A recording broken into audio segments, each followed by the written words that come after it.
Green Party and all these other parties, they're trying to shoot too high.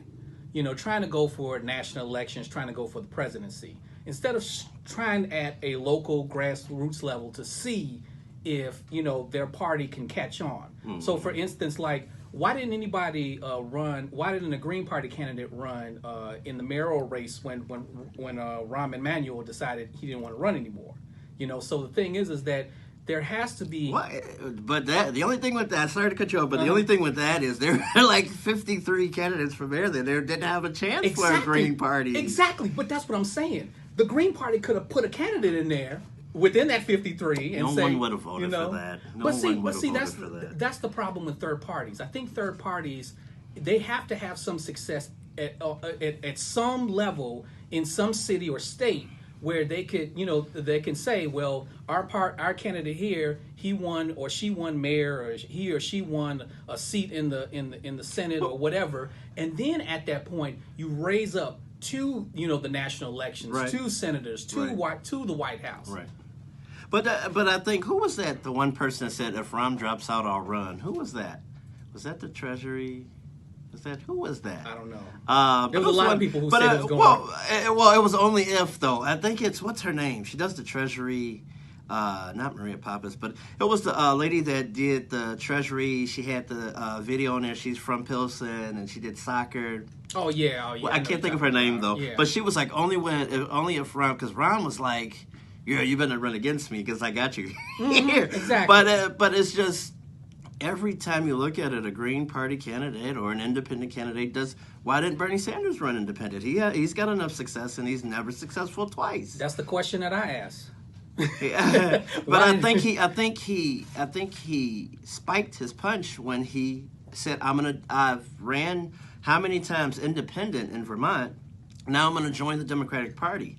I think you can change your ideals that you have for party lines, but I don't think you should change party just because I'm going to run right. I don't think it made sense. And when you look at Bernie Bros, and we look at other people from Bernie Sanders' campaign that said,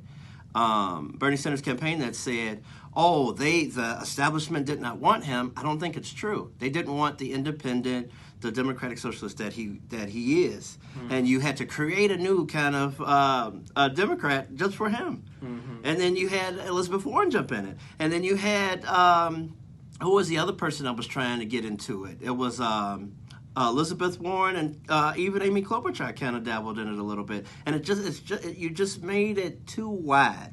And I know it's an unpopular opinion of having too many opinions, but that's what it is. Why sit here and make a green, purple, blue? You're not making the Power Rangers. Why make all of these parties? Because and my thing with third party is, when you look at it, look at the Libertarian candidate. It's mostly conservative.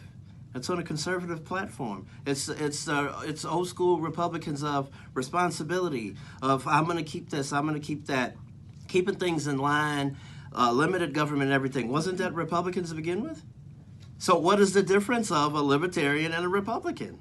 I guess now Libertarian is, because look at this. This was Justin Amott. I was the Tea Party. I'm a Libertarian. He's the Pope. All kind of things.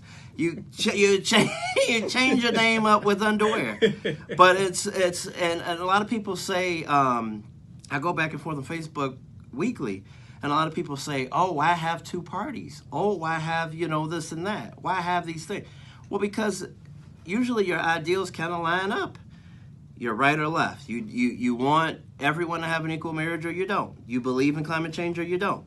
I don't see a party out there screaming for, or not in public, to scream for bring racism back. I haven't heard a party say down with the actual police. I know they were saying abolish ICE, which I think is nuts. But I just think, a third party is kind of it'll split votes for both Democrat and Republican. And I don't know if it's a good or a bad thing, or if you want another flavor of something. But I guess the next question would be, Joe Biden wins or loses, who's the face of the Democrat Party?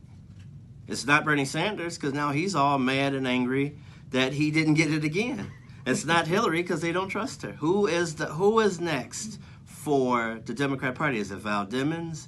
Is it somebody from the House of Representatives? Because they have a lot of people. Hakeem Jeffries, representative from New York, he's very good. He's very intelligent. He is not, or that I have seen, correct me if I'm wrong, I haven't seen anything from Hakeem Jeffries that says he's corrupt or he is for pay-to-play politics or any of that. I guess I don't watch him as close, but from what I hear from him, it's a promising future. So I look at what's next for the Democrat Party? And I've said this before. You don't prepare the young ones for Democrats for who's the next to be the rising star. Exactly. Well, that's the problem. I mean, I gotta hold on to power. I have to keep it. Well, the problem is that in the last presidential election, 2016, the Democrats were decimated. I mean, I don't think a lot of people predicted Donald Trump was going to win the way he won.